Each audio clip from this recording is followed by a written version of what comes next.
Clay, is this series hitting your Starfleet comm badge fetish hard enough at this point? We're a couple episodes in. We've seen some new bits of metal that people clink to their chest. Are you fully aroused by what's going on at this point in the badge world?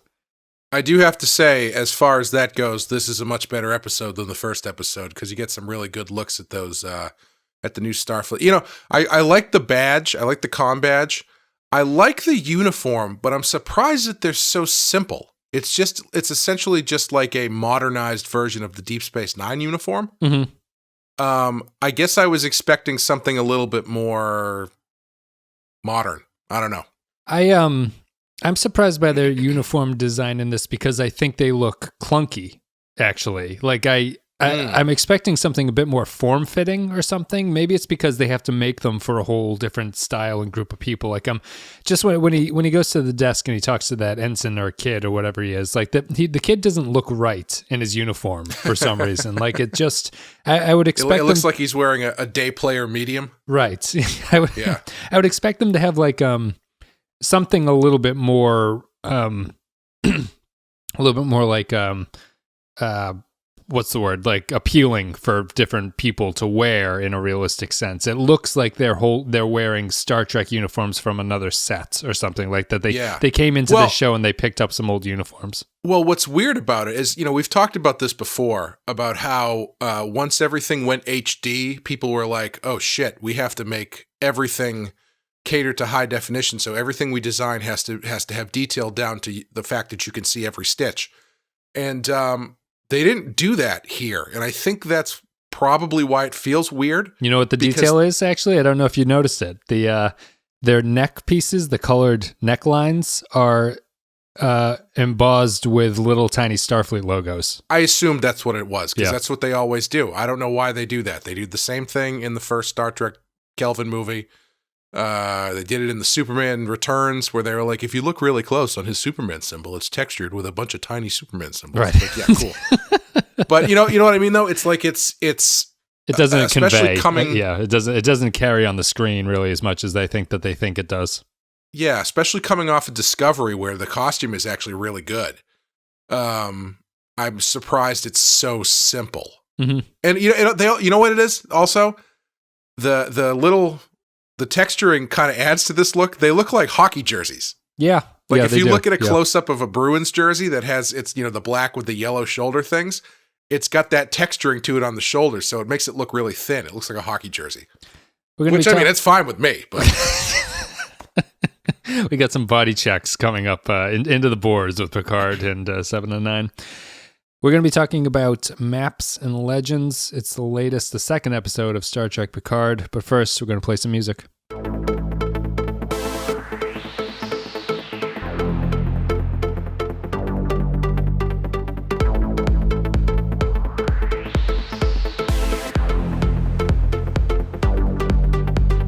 All right, so Maps and Legends. It's the second episode of the first season of Picard. It came out on January 30th, 2020. Written by Michael Chabon and Akiva Goldsman, which is a Pulitzer Prize winner and an Oscar winner, interestingly, writing this together. Directed by Hanel M. Culpepper. In this episode, Picard begins investigating the mystery of Dahj, as well as what her very existence means to the Federation. Without Starfleet support, Picard is left leaning on others for help, including Dr. Agnes Jurati and an estranged former colleague, Raffi Musiker. Meanwhile, hidden enemies are also interested in where Picard's search for the truth about Dahj will lead. So here we go, Clay. We watched this earlier in the day, I'm assuming, because they launch these things on the 3 a.m. of the day they come out. So you have like a full day to watch them. Which is great. It is nice. I got a cryptic message from you on Discord saying that spoilers, I didn't like this episode. So has your mind changed, or are you just you're still the same thing as you were 12 hours ago? Well, I haven't watched it again, but I did not really care for this. I liked the beginning with the stuff on Mars and actually seeing the synth guy go crazy. That stuff was interesting. And it was also weird because I've never seen like a blue-collar Star Trek job before. Right. Even the replicators replicate like TV dinners for them for some reason. I know. It's like, in a future where classes don't exist anymore, there's clearly a different class of people working on Mars. They don't get their days. They don't get the holidays off. It's certainly not the utopia that everyone was led to believe it was going to be. Right. But after that, it was so much exposition about stuff that was just like technobabble on top of technobabble. There's the following like 15 minutes of the show was Picard's, for lack of a better term, housekeeper. I don't know if that's the correct terminology, but for lack of a better term, his housekeeper, Romulan assistants. Yeah. Sure. Yeah. His female Romulan assistant telling him about the secret Romulan police who are even more secret than the regular secret Romulan police. And cut into that is another exposition scene where the Picard and the woman Romulan character go to Dahj's apartment and do like this scanning thing, and then pull up her computer and start going on about like, it's like in that scene alone, twice they're like, well, they can't scrub anything. They can pick up a trace amount of X if we do this. And then they do that, which leads them to the next thing where they're like, they can't do everything right here. We can pick up a trace amount of it. Was just a lot of like dumping stuff on you where they're talking about exposition about what happened to the person, how we're going to find them by going through her computer files, secret Romulan secret police. And then after all that stuff is over, Picard goes to Starfleet and has a hilariously over-the-top argument with the Admiral. Yes. Yep. Where I don't even know what happened, because they're talking like fairly calmly, and then the music starts swelling. She's curt with him. Yeah, she's curt with him, I would argue, leading into it. Sure. Yeah. But this like evil dramatic music starts swelling, and then all of a sudden she's screaming at the guy about how dare he come back to Starfleet, bum bum bum bum bum. And so after that happens, then you find out there's another hilariously over the top kind of evil sequence where you find out that like one of the admirals or whatever is secretly a Romulan spy or some shit. And it was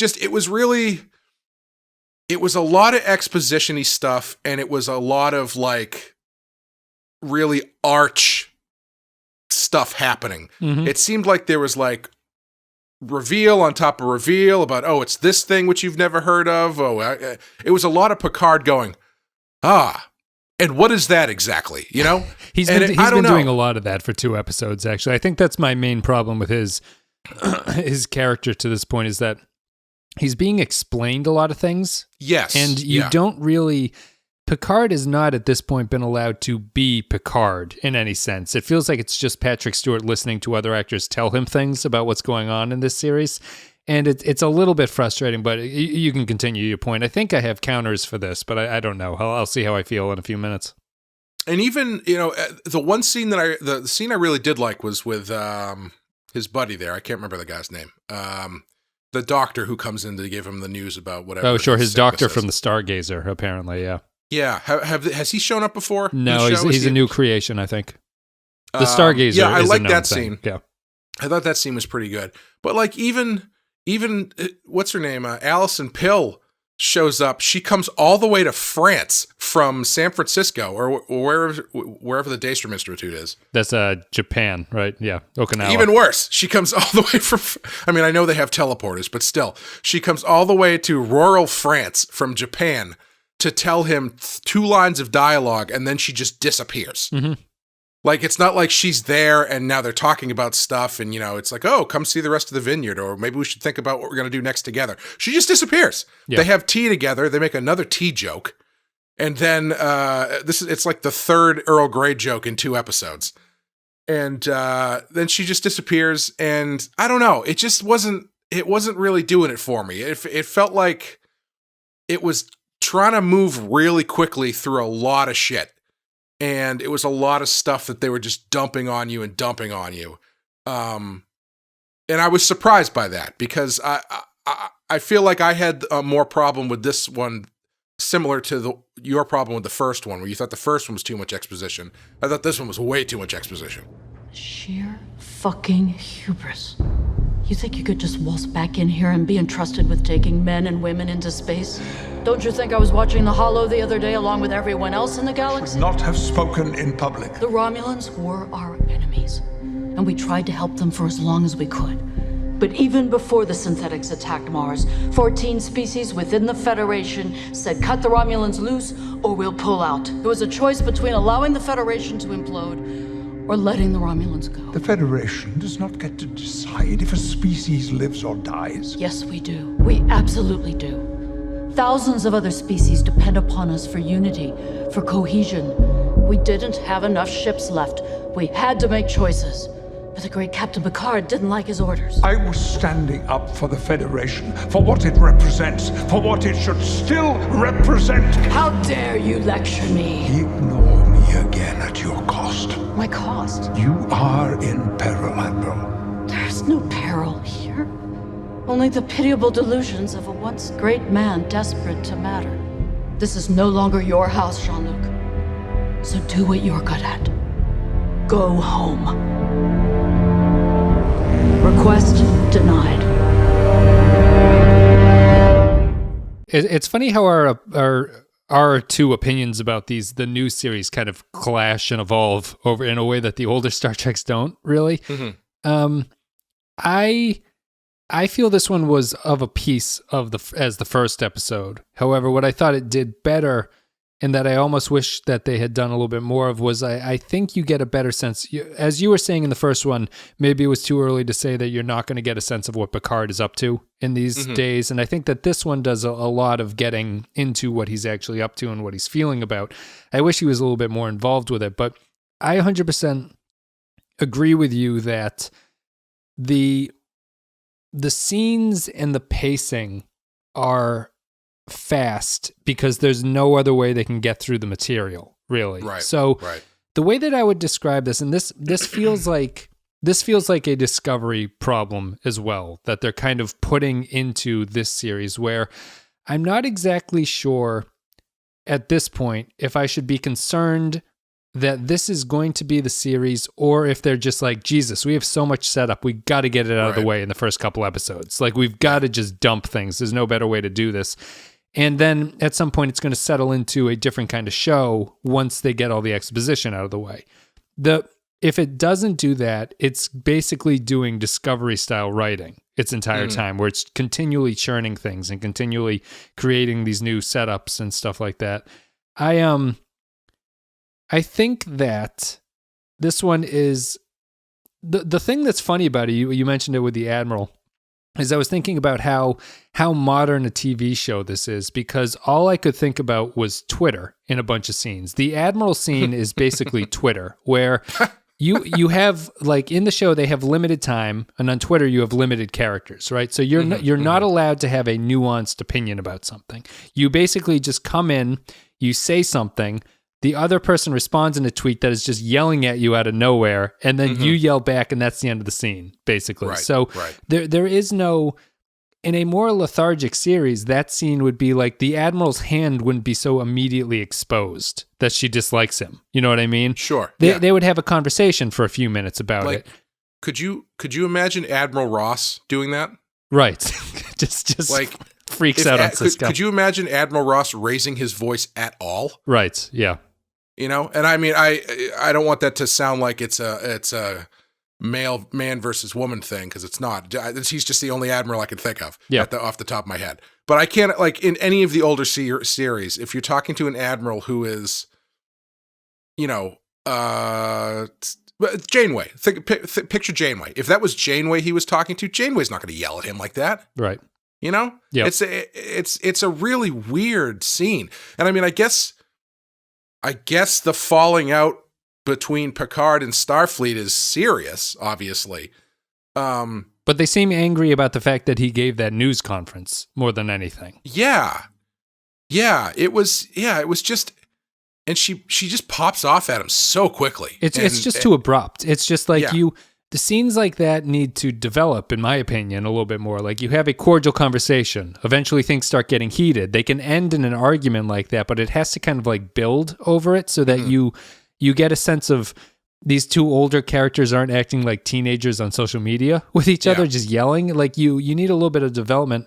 Unfortunately, there's so much going on that the show just doesn't have time to set up things that way. It feels like that kind of scene to me, especially with the way it was played and the music behind it, that feels like Discovery to me, where it's like, we need to make sure you're not getting bored. So we're going to have people play it really intensely, even though you don't know what the emotion is really supposed to be rooted in. And the music is going to underscore that emotion, so it tells you how you should be feeling about stuff. Yeah, yeah. And coming off of watching Measure of a Man, like the scenes between Picard and... Which we watched on the Patreon. Plug the Patreon, right? Patreon.com/ThePensky we revisited Measure of a Man before this one. The scenes between Picard and Lavoie, I think her name is. I can't remember exactly. Yes. I think it was that. Yep. That was one of my favorite things in the episode, is how they would have these very full, like not thematically full, but full of character, terse scenes that were neither one of them like yelling at each other really, but they were like kind of on edge, and you have a little bit of an understanding of what their background is, but they sell the scene given the way that they're playing it. You understand why they're reacting the way that they're reacting. In this one, it was just like, in your face, anger, loud music. She's mad at Picard, and it just felt really out of place. Yeah, yeah. I'm sort of. It's funny because I probably like this one more than you did. But I think that I was dying by the middle of it. Like after that, those like back-to-back sequences of people explaining stuff to Picard, I was like back into it when he finally goes to Starfleet. Yes. But then, you get the scene with the Admiral, which started out promising, and then it turned into a screaming match.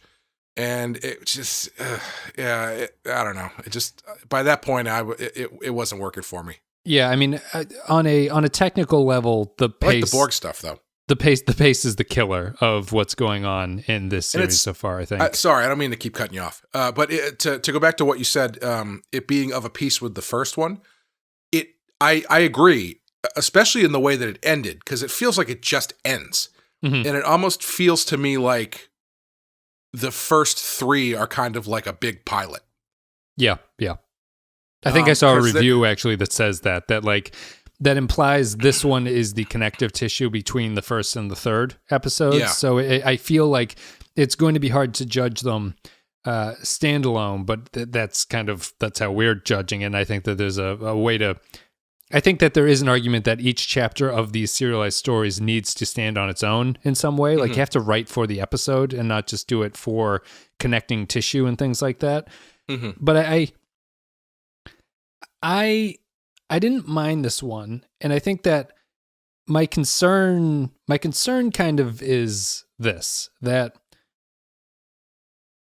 whether this series has, in contrast to Discovery, right, this series has something that it could talk about, I think. Like there are themes here, whether it's the synths who do their sort of rebellion, and a very good scene, I think, that opens it. I think that that's kind of creepy, and that's everything I like about the synths and stuff like that, and the way that's great. The way that I like Data when he occasionally plays it like that is the way that I like Data. But outside of that, the other scene that I really like is when Picard gets the news about his terminal illness that's coming. Yes, and that was great. That is very good because while Star Trek has done getting older, it's never done knocking at death's door for an extended period. Like Spock dies, obviously, but it's never done like you are going to die, so this is how you're going to end things. It's also a bit undercut that we know this gets a season 2 at this point, so I guess it's not that terminal. Yes. Yeah. Well, what does terminal mean in the future? Exactly. It's just a state of mind. But I think that I was listening to another podcast that was not Star Trek based, but it's just kind of a pop culture thing. And they talked about the first episode of Picard, and they're not Star Trek fans. And the takeaway was, wow, the series has some like really interesting ideas. And they were just talking about the first episode. They're like, it's about aging and all that stuff. And obviously they're not super Star Trek fans who would think about that, but it's like about aging. It's got all these points. It's got an older actor coming back to play the same role again after 20 years. Like, what's that going to be like? And then at the end of the episode, it was kind of just Star Trek. And their takeaway was that they wondered if the show was just going to fall into the Star Wars personality problem that it has now, where the IP has to be defended and made to be the IP that you're doing at that point. And I think that's my concern about Picard, because they have so many interesting ideas here about Picard dying, about the synths. And if it just becomes a mystery thing with a million different plot threads being woven together, and by the end of it, it's just going to be like Picard solves the crime or whatever has gone on, and then we fix everything. I'm really not interested in that. I'm more interested in this series doing something different with Picard as a character. Yeah, like I rolled my eyes so hard when she was like, well, every culture has a word for it. It's the Romulan boogeyman, or something like that kind of shit. I'm like, what are you doing? Why are you doing this?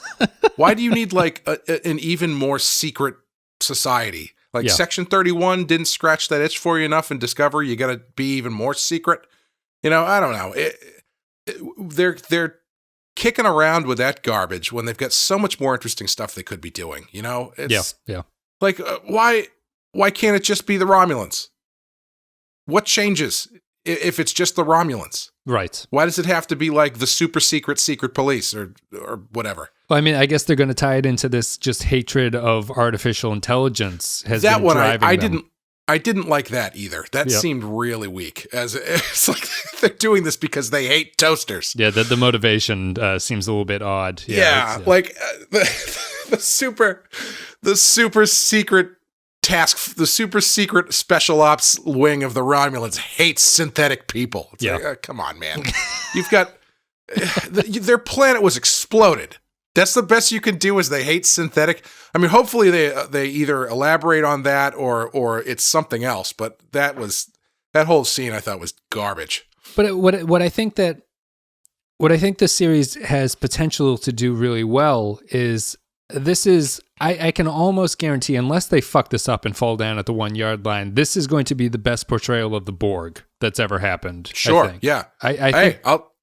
Sorry. Go ahead. No. Well, I thought the touch of they've been working on this Borg cube for 14 years, I think they say at this point, and the thing is still deadly to them. Like the sense that Borg tech can't be turned off, I think really fits that species and makes them even scarier. That like you have this disabled cube, but the Borg technology is basically just waiting for someone to make a mistake so that it can restart the assimilation process to bring everything back online.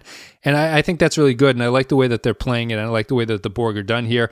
It brings up our favorite thing about like seeing the Borg actually get butchered. Like the human that becomes a Borg is basically grotesque by the time that they become one. Yeah, that's what I was going to say, is I was glad at least that they made taking the Borg stuff off a little bit more complicated than just taking a power glove off. Yeah.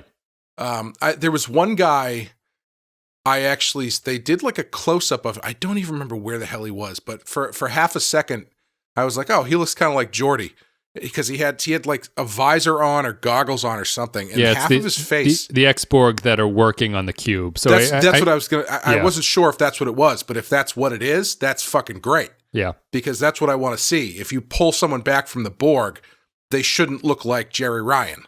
Right. You know?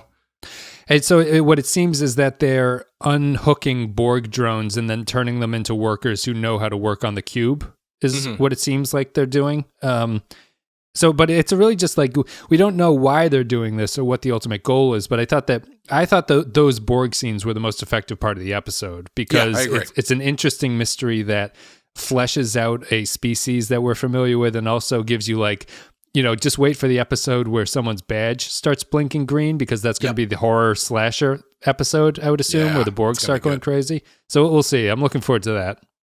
The thing that does bother me though is they did so much exposition in this episode, but I still have no idea who Dahj's twin is working for.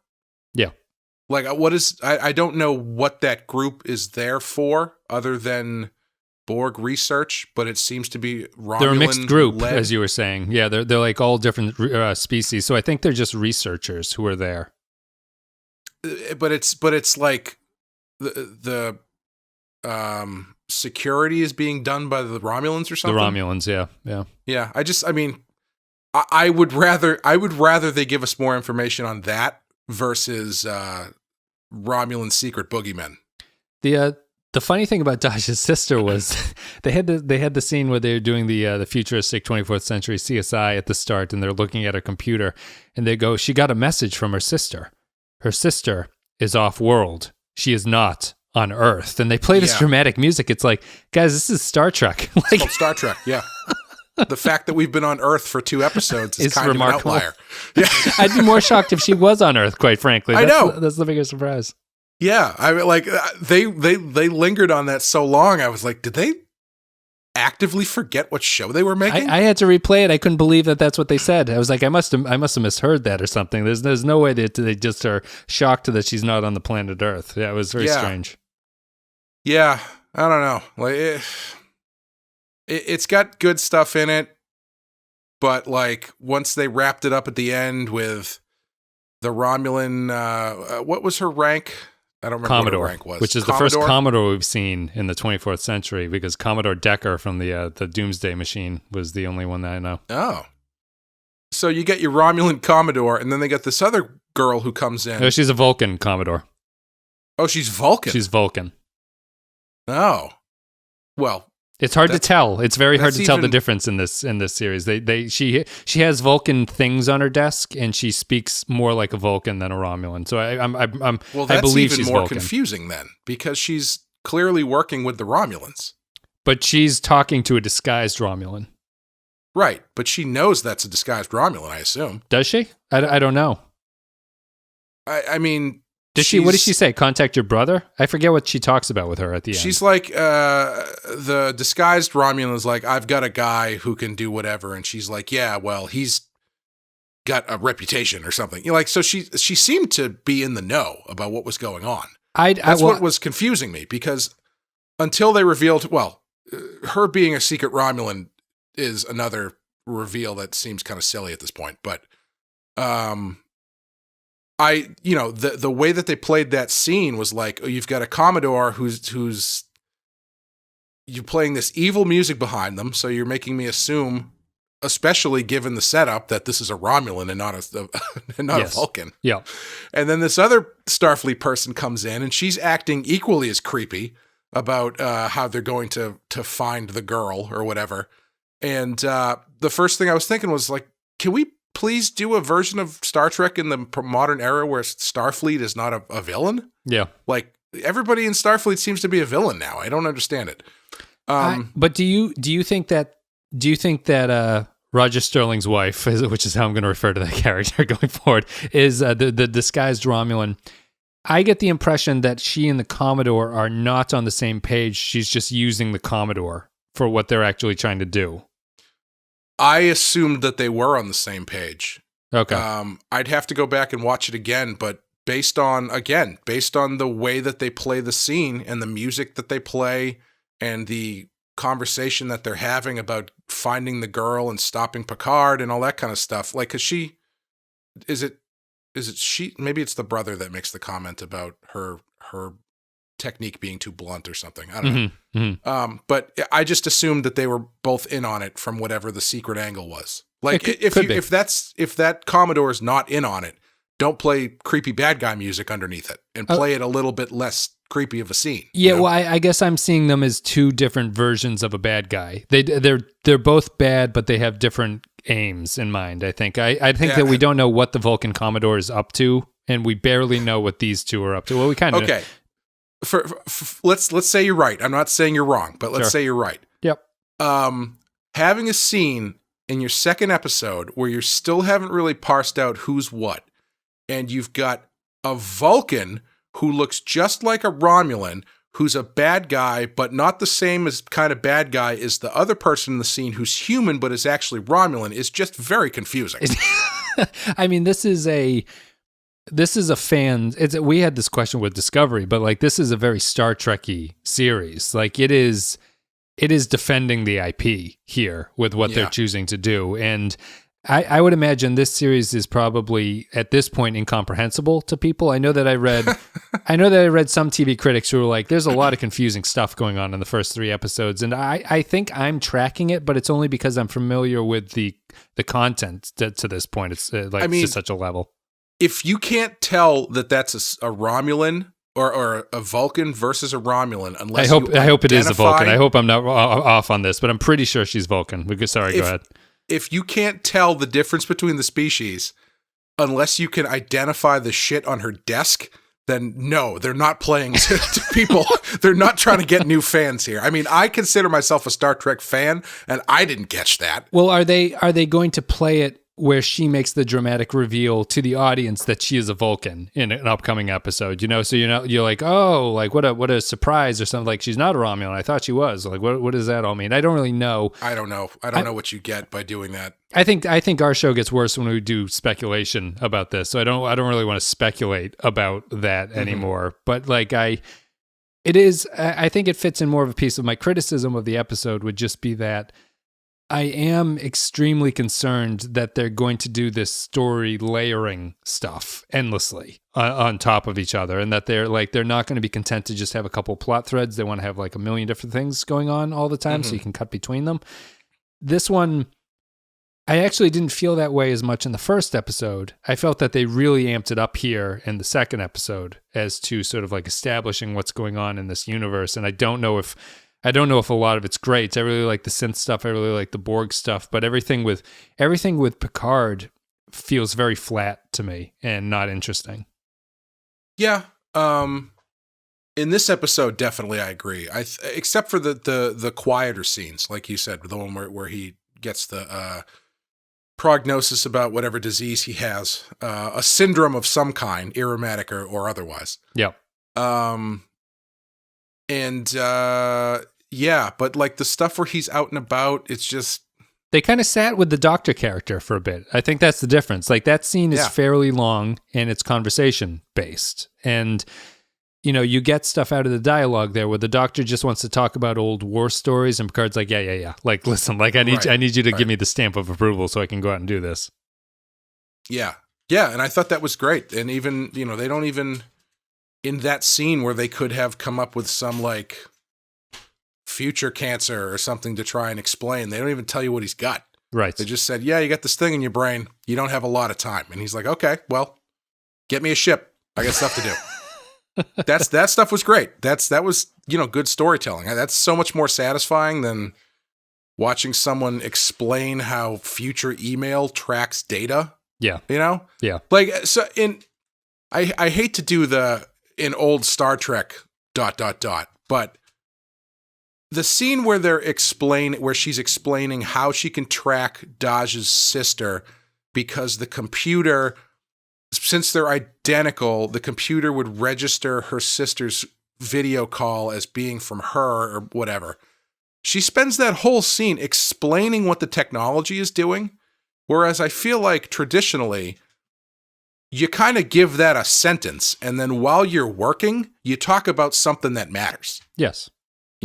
And it's. She goes, I'll run a second polarity data scan on this, and it'll give us the answer in a minute. Anyway, how's your wife? That kind of thing. Exactly. And while you're tapping the screen, that's when she turns to Picard and says, like, what does it mean philosophically if she is really Data's daughter? And then they have a conversation about like something that thematically or plot wise matters. Yeah. Instead of doing the thing that Discovery does, and a lot of modern stuff does when it comes to technobabble, which is they sit in the technobabble and they just really lay it out for you, and none of that shit matters. I think it's a reaction to fan reaction where fans, I don't even know if fans do this, but I think that we've talked about this before, but they must waste so much brain power trying to write out technobabble that kind of makes sense, like, but at the same time, it's still all nonsense science. So it's like, why are you trying to justify your made up science to me? Just say the science. And the good example that we always came up with is in DS9 when they want to close the wormhole to stop the Jem'Hadar from coming through.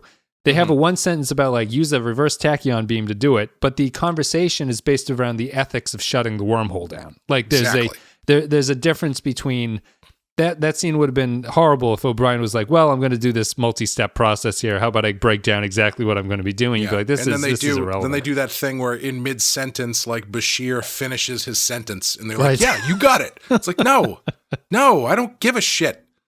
You say, I'm going to use the inverse oscillator to do X. And it's like, well, if you turn it to the left, it's going to destroy Bajor. But if you turn it to the right, it's going to kill everybody on Deep Space Nine. What do you do? It's like, that's where the conversation comes from.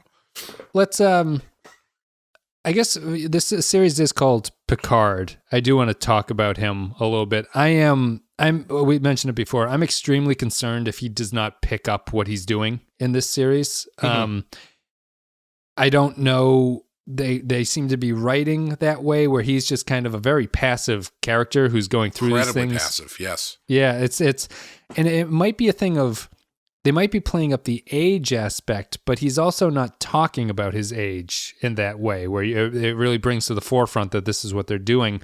But I haven't even really done anything where it's like, oh man, he's old. Right. You know? Yeah. Yeah. they ran up a flight of stairs and he was winded. Well, it's the ensign, I guess, who doesn't know who he is like supposed to portray that he's a legend, been forgotten in the past or something. Sure. But like, you know, if part of the story is, oh man, sucks being old, you got to show how much it sucks being old. Right. Do you think the series is going to do that at this point? Do you think the series is really going to embrace what this setup is going to allow?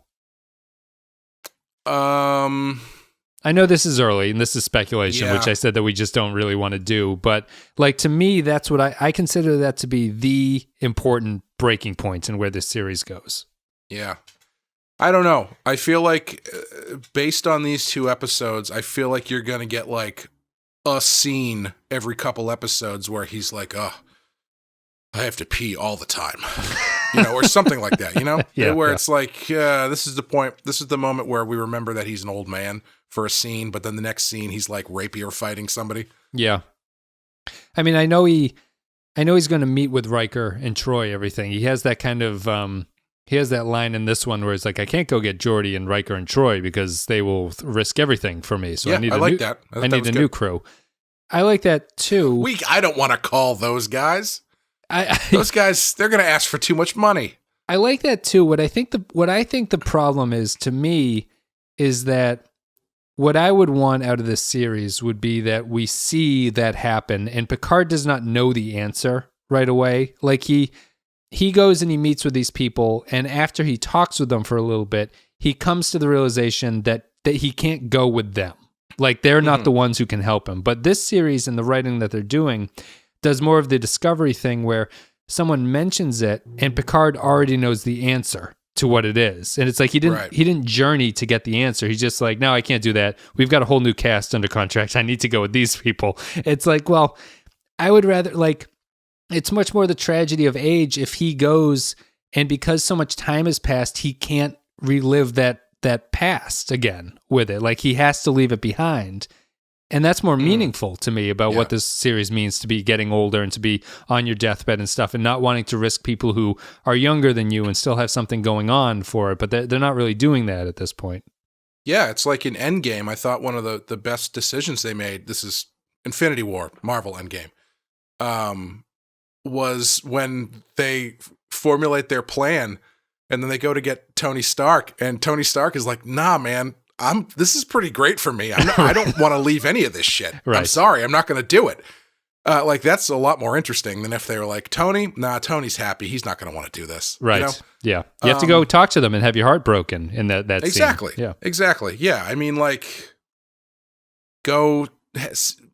he's like, I got to put a crew together or whatever. And then he goes to see Riker and he doesn't realize how good Riker's been living or whatever. Well, you know, it's that cliche scene, but do something better, where he sees Riker's kids, you know? Yeah, exactly. Yeah, I was just going to say that, where he's like, number one, it's been so long, I didn't even realize you had a 10-year-old daughter or something like that. Right, yes. And he realized he doesn't have to say anything, but he realizes he can't pull Riker away from his family for this mission, you know?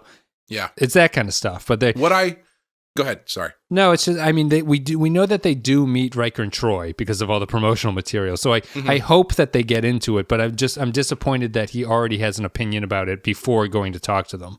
Yeah. What I'm kind of hoping that they're going to do, but I don't think they're going to do this because it would be probably too interesting, is I talked about this a little bit on the wine episode that we did where we reviewed the Star Trek wine about a pitch that Sean had for a Star Trek comic that was kind of not entirely dissimilar to this. And my thing that I pitched for it was I wanted to add in that Starfleet sends Sisko after Picard because Picard's gone rogue. Yeah. And not knowing that Sisko is with the Cloud people at that point in the series. Yeah, at that point I didn't realize that he had abandoned his son in the middle of nowhere to go talk to the fucking Cloud prophets. But I was thinking like I feel like it would be kind of fun if they took someone like Riker or Worf and Starfleet was like, you need to go get this guy. You know, you take the person who's the sympathetic friend from the older series and you have them be a secondary antagonist who has to pull him back because it's like, he's an old guy. He's out there on a spaceship. He's got some sort of dementia disease, probably. You got to go get this guy and you got to bring him back. And so you have this chase element with a person who actually matters to Picard and isn't just like Admiral Schlappity Schlapp or whoever that, remember you knew him from 15 years ago and something that happened off screen that we never saw. It like that sort of thing would be great if they used someone that he knew. Yeah. Yeah. I'm not saying they're going to do that. I wish they would, be kind of fun. Yeah. Where do you think the modern trend of sorry, before we get into that. So he goes to see Riker. Riker's like, I don't want to do this anymore, but blah, blah, blah, blah, blah. So he goes and he leaves Riker, but Riker knows what he's going to do. So after he goes rogue, Starfleet comes to Riker and is like, what did he tell you? What's he going to do? And he's like, he's doing this. I don't know. Maybe we should go with him. And then Starfleet's like, well, we're going to have to send somebody after him. And then Riker's like, no, let me do it. I'll go get him. Something like that. That would be cool. Every time I'm out, they pull me back in. Exactly. Where do you think the modern thing of incredibly layering stories comes from? I feel it's a modern development. I know that not all modern shows do it, but it seems like it's a relatively recent development, and I'm interested in why they feel the need to do that so often. Like I just feel that there's like a thing in my brain where once you go over a certain number of storylines, I can no longer like piece them together in my head. Like if I have to actively think about what the relationships are between characters and like remember what they are, I feel you have too many stories at that point. And this series at this point feels that way to me, where I'm like, wait a minute, like the Romulans are doing what with this girl? Like what is Picard's relationship to the Romulans who are doing this? Like did the Romulans know about Picard? When I have to kind of go through this like mental inventory about where everybody is with each other, I feel like I'm losing something. It feels like a very modern problem. Well, it's interesting because it's actually fairly comic booky, especially older comics. I guess they kind of still do it now. Modern comics are a lot more kind of like movies where you have one kind of big story that kind of everything's kind of telling the same story. Excuse me. But older comics tended to have like 4 or 5 different things going at the same time at varying degrees of focus. So like if you look at your old X-Men comics or something, you'd be in the middle of a storyline about like Dark Phoenix, and then you'd have a couple panels where Wolverine has a thought balloon about like, I don't know if the Canadian Special Police are going to be able to track me down here, but whatever it is, I have to keep my head down or some shit like that. Yeah. So it's fair. It's really strange that they're kind of adopting this older storytelling style. And the only thing that I can think of is that TV has these types of stories have become serialized to such a degree that they're worried that they don't have enough material to make it to the end zone. Mm-hmm. Because like it's almost like if you in the room or whatever, you're like, okay, this is the story we're telling about Picard. Note card, note card, note card, note card. Shit, we need like 6 more note cards, but we've only got 4 note cards at this point. Yeah. So we need to put in other stuff, you know, I think it's a little bit of time glut, honestly. But like the 13 episode Netflix problem where it's like you always end up the bottoming middle. out about the middle. Yeah. But I think obviously there's a writing quality component to it. And I don't want to write off this writing staff because there's a lot of good writers on this. Not. At the same time, when I watch Mad Men, right? Mad Men has a cast that is like triple the size of this cast currently on it, like when it was in its peak. I would watch Mad Men and I would never have a scene where I would come into a character and say, what the hell is this character doing again? Like, they did those kind of shows. Same with The Wire. Wire has like hundreds of characters in it. I was never confused about what relationships were between people. It felt like they just wrote. And what I think that the Star Trek series are doing is that in addition to having all these people and relationships between them, there's also like multiple mysteries in each storyline. Yeah. So you can't juggle what's known and what's not known. And if you miss a bit of dialogue, you miss some great reveal about what's going on. It's almost stressful to watch in some ways. And this is not a fast show by any means. It's not as fast as Discovery in any way. It's not, but it's still a pretty fast show. They just keep throwing stuff at you. And it's weird to me that the shows that do this layered stuff do tend to be the more fast-paced shows where it's like they've only got so much time and they've got a lot to do. So they're just going to keep like chucking stuff at you and hope that you keep up. Yes. Yeah.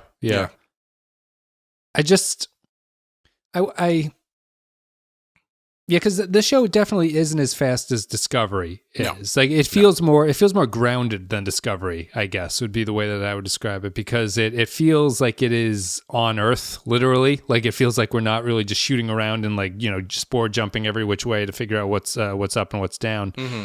But they are that's my one hope, is that they're just trying to get the exposition out of the way. And they only have 10 episodes. They have a fairly convoluted plot that they want to set up. The best way to do this is just have everyone tell Picard what's going on.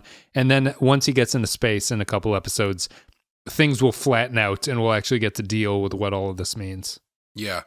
I can't, from a storytelling point of view, man, I just can't get over that opening scene with Picard where they have the female Romulan telling him a bunch of stuff and in France, and then they intercut it with her telling him a bunch of other stuff at the girl's apartment. Yeah, the apartment. And like, it's just, I didn't know what the hell they were doing, because she's talking about stuff in both of these scenes, and the stuff that they're talking about isn't related. And usually when you do that sort of intercutting stuff, whatever you're intercutting it with is somehow related to the stuff that's being talked about in your first scene, or at the very least, not as talky as the first scene. Right. So it's usually symbolism. So where you're doing something in one scene that thematically ties symbolically to the second point that you're talking about. Usually is how they do those things. Yeah. Or here they're doing it to kill time. They're getting two stories out of the way in the span of one. And it was almost like, to me, it seemed like to me, they were like, shit, we've got these two really expository dialogue heavy scenes. We can't just put them back to back because that's just going to be a slog. And so what if we cut them together? At least that way it's a little bit more visually interesting. And it's like, I guess, but it's also just kind of confusing. Yeah. And it's this episode, I think the thing that bothered me the most is it screams of manipulation by the filmmakers. Mm-hmm. In a way that I didn't feel that in the first one. I thought the first one was pretty like a pretty solid episode. This one felt like they had a lot that they needed to do, and they really needed to hold your hand and drag you through it. Yeah. Yeah. Yeah. I don't think I have any. I mean, is there anything that we want to talk about, I guess, on the good side here? Because I did like parts of it. We talked about the Borg. We talked about the synths. I do like the opening scene on Mars. I think that's really well done. I think that's effective. The guy's name being Fate is a little bit on the nose, but we talked about that either on another episode or on Twitter or something. Whose name is Fate? The synth. His name is F8, so he's Fate. Sure. He kills himself, which is probably the most interesting thing of that. Mm-hmm. I was surprised that he kills himself, but he does. And I just think that was a that to me, the reason why that scene works is because it felt like a Star Trek idea that was kind of elevated in some way, where it's like, it's a little bit on the nose that these people are making fun of the synths and they're just like, yeah, it doesn't matter. You can say whatever the fuck you want to these people. They don't have any feelings or whatever. But then he goes like Pearl Jam Jeremy crazy on them. and it all kind of like, you see things in a different light. And I think that's arms raised in a V. He awoke the lion in the pool of blue. And I think that's what I want from. Paid attention. That's what I want from the series. Basically, is to do something like that where they're tying into older tech because Maddox obviously can't create a great synth, or they're intentionally not creating synths like Data because they want them to be slave labor. Mm-hmm. And yeah, I liked it. I thought it was creepy. I thought it was great. I like when the synths go sort of dull-eyed or dead-eyed and you don't really know what's going on in them, and I thought it worked. Yeah, no, I thought that scene was great. I would say like there was like maybe 3 or 4 really good scenes, but I just think that they were swallowed up by a bunch of stuff that just was not working for me. The description of the Borg cube as the two people who just had sex talk to each other, which is a favorite trope of mine, where the people just explain. Oh, you know what? The other thing that really bothered me, and again, it screamed of we're trying to forcibly make you understand what emotions you should be feeling, is that you had 2 people drop F-bombs in this episode. Yes. And I just think people saying fuck in Star Trek sounds weird in general. Yeah. But like it for a show that doesn't do it ever, I mean, they barely ever say shit even in this show, and they've said fuck twice. Mm-hmm. For a show that doesn't really swear that much, using that kind of profanity really doesn't feel of a piece of like, this is how people talk. It feels like they're forcibly trying to make you understand that this is a serious thing, or like this is a big deal. Yeah. And it just feels very manipulative. Yeah. What's your favorite thing that you're looking forward to so far in the series? Plot line or whatever. I was hoping he was going to see Riker in this episode. I assume it's probably going to be in the next one, if I had to guess. Yeah, before he takes off. Yeah. The plot. I'm interested in the synth stuff. I'm less interested in the Romulan stuff because I don't know what the hell's going on. Mm-hmm. Like I said, the Romulan Boogeyman Society doesn't really interest me. I hope that they get more into. Oh, I thought you were talking about the Romulan Borg stuff, but you're talking about the Shadow Cabal. Yeah, I don't give a shit about that stuff. Yeah, the Borg stuff is obviously. I'm looking forward to that. Like you said, I'm looking forward to those pins starting to blink and stuff. And I do hope, like you said, I do hope that they lean into the Picard ruminating on his age and what that means and all that kind of stuff. Because I think that seems to be the go-to, oddly enough, for Star Trek. If it's not a science fiction story, it's shit, I'm getting old. Yeah. And it's always been good. The TOS made 6 movies that are getting old, basically. Maybe a couple weren't strictly about that. Even TNG made like 3. I think every one of those movies is about shit, we're getting old. I think my least favorite plot line, the one that I sort of hope just kind of goes away, is the brother and sister Romulan plot line. I'm not really interested in that. That seems just the scenes with the where Jane Sterling talks to the Vulcan Commodore. That's just. It's one of those scenes where it's like people talking so bizarrely evil to each other in a Starfleet office, you know, and it's like like why do they have to be so bluntly evil? But I'm not interested in that. He's obviously just sleeping with her because they want to find out the nest of these androids or whatever, because they are these secret shadow agents that want to kill the androids or something like that. Yeah, he's not doing a great job of making himself not look suspicious. Right. When she's like, "Can you tell me anything about you?" And he's like, "Nope." Why are you here?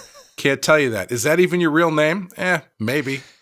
They went so heavy on secretive Romulans in this one that I'm imagining it must turn into something. It's true to the species that they are secretive, but no one's ever just like repeatedly called them secretive in an episode before. Yeah. Oh, and the other thing that drove me nuts, not because of this show, but because of Discovery, once again, why didn't they just set it in the future, is that they have the same 3-dimensional move about the room hologram technology for talking to people in this as they do in Discovery, which I hope one day we get to see the other side of one of those conversations where it's just someone wandering around their room and like sitting in the exact right place because their tables are in the same place in each, like it's a really, I Not guess banging it works. their shin on the coffee table as they're following someone around. Yeah, exactly. I guess it works as a visual thing, but practically it doesn't make a lot of sense. I mean, it works as a means of communication, and perhaps it's a little bit more like interesting than watching someone on a tablet or a view screen or something. But sure, it feels like they have to do the thing of like, I can walk through you, watch me walk through you. Right, like yeah. It always just feels like they're staging it because they know that they have to get those kind of tropes out of the way, and I don't know, it's a little bit odd. Yeah, I'm not thrilled about the Romulan stuff at this point. That's the one if that doesn't go somewhere interesting, I'm gonna be fairly disappointed, I think. I mean, is it because maybe they'll probably get into this? I assume this is what the Borg Cube is about, but like, I was just expecting the series, if you're doing a reflective, contemplative thing about an older person, I would have expected that what the Romulans went through after the destruction of Romulus would be the focus of it, where you kind of focus on the politics of what happened there, and instead of just like the Admiral screaming about like 14 people came in my office and said they were going to quit the group if we didn't stop doing this. I forgot about that. The other planets all called me and said they would leave the Federation if we saved Romulus. Like, give me a fucking break. No, they didn't. That's not what the Federation. I'm 100% on Picard's side with that. That's not what the Federation is. That's the only thing. Like, I hope they get into it, and I hope it doesn't just become a kind of like shadowy Romulan cabal thing, found a Borg cube, and now we're going to do this. I hope they get into the nuance of what this situation is supportive of. Yeah. The other thing I was just thinking is if the Romulans are behind the synth freak out 14 years ago because they don't like synthetic people, that means that the Romulan spooky police actively caused the destruction of Romulus because they sabotaged the support team? Or they got people killed. Well, we don't know if the Romulans did that though, right? Well, yeah, I know, but I mean, like, if that's You're just assuming. If that's what the implication is, right? If you extrapolate it out, that's their hatred of AI caused them to sacrifice their entire planet. Yeah, no, I don't know about that. I think the synth thing is going to be a sort of out of left field thing. I hope so. Yeah. All right, well, that's it. Let's take a break. We'll play an audio clip. Me and Clay will come back. We'll give our final thoughts about it, and then we'll wrap it up. Beautiful. No one's ever said that before about a Borg cube. This isn't a Borg cube, Narek. It's the artifact. The Borg cube is mighty and omnipotent.